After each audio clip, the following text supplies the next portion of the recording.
За час свого існування в Бердичеві відбувалося стільки всього цікавого, персоналії, події та факти.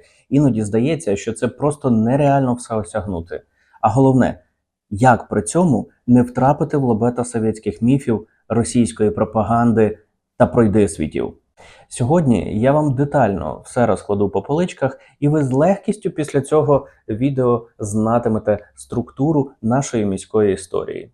А для того, щоб надалі мати можливість накопичувати цікаві знання про наше рідне місто, підпишіться на мій канал, порадьте його друзям, поширте в соцмережах та, звісно, поставте цьому відео вподобайку, щоб його побачило ще більше українців. А ми починаємо.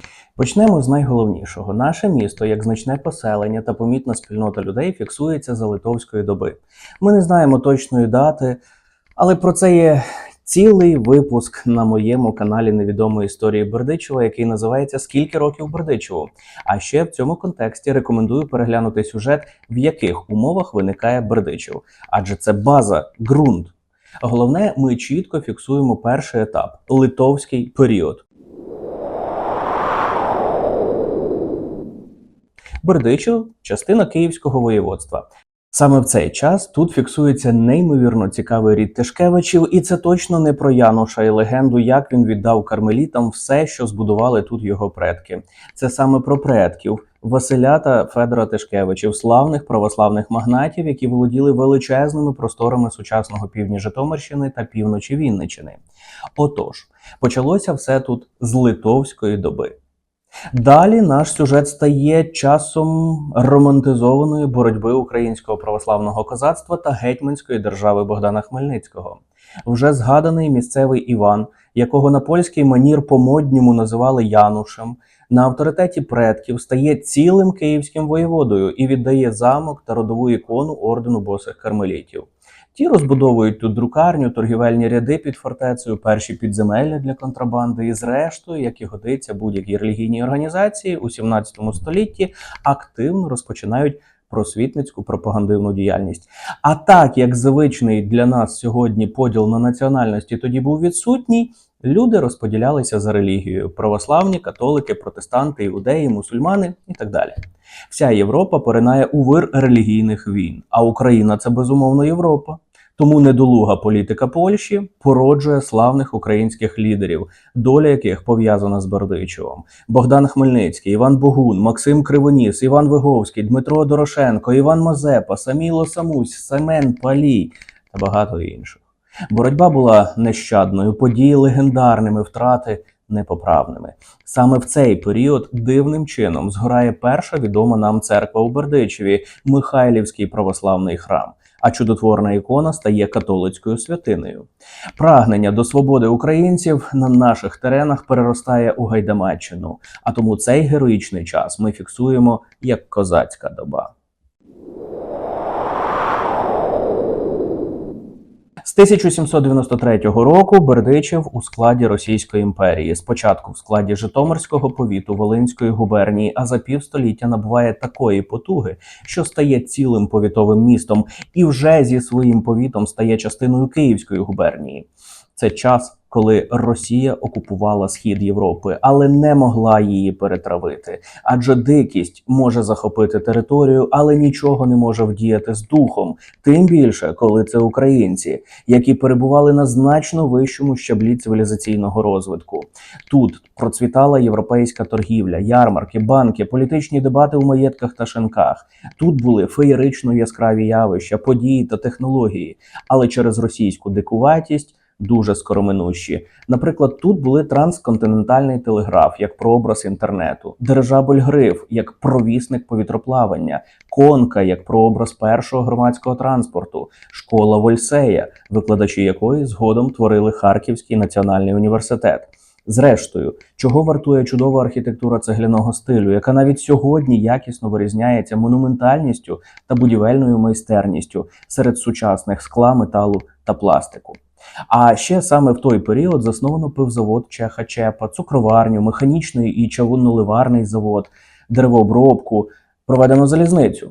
Так, все це утворено не при совєтській власті, а задовго до комуняк. І єдина їхня заслуга, що вся ця промисловість не була ними знищена. Хоча і левова частка без модернізації та в ринкових умовах згинула через століття. Усе це відбувалося з Бердичевом у столітті 19-му.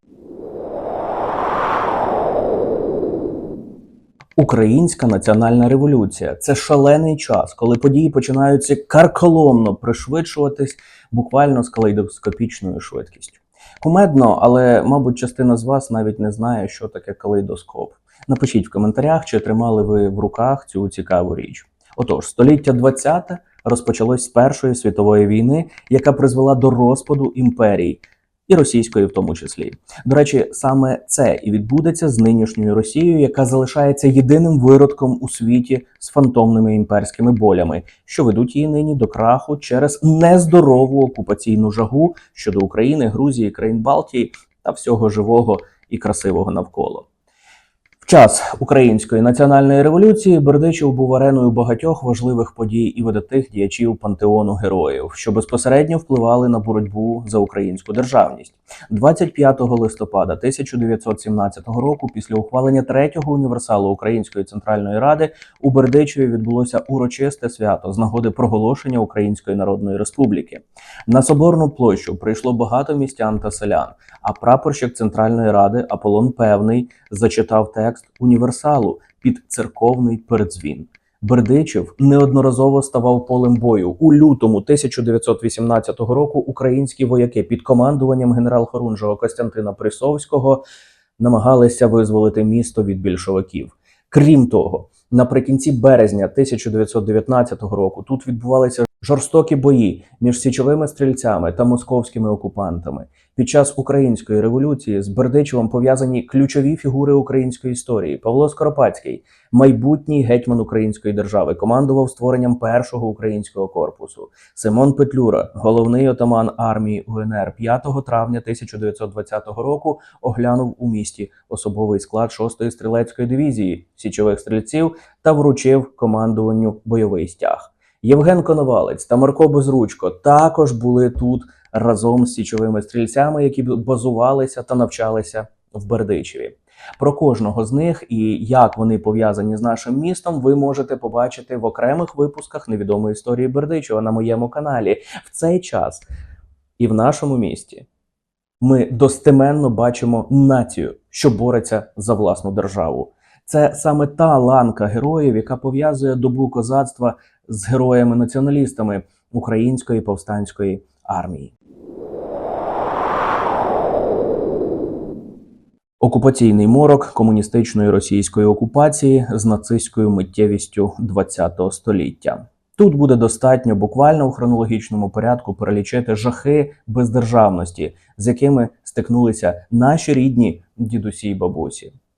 Голодомор 1921-23 років, Голодомор 1932-33 років, Великий терор 1937-38 років, Друга світова війна 39-45 роки, Голодомор 46-47 років, післявоєнні репресії. За визначенням Тімоті Снайдера в ґрунтовній роботі «Криваві землі» територія сучасної України за крайні 100 років була найбільш небезпечним місцем на землі для виживання людини як такої.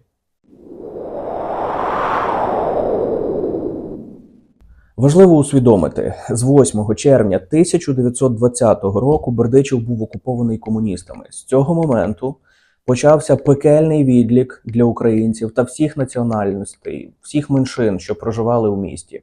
Українці чинили запеклий спротив у формі індивідуального бойкоту, так і спроб повстання. Тоталітарний совєтський режим був неспроможний повністю зламати дух нації. Відновлення української самостійної соборної держави стало найкращим часом за всю історію існування людини на цих землях.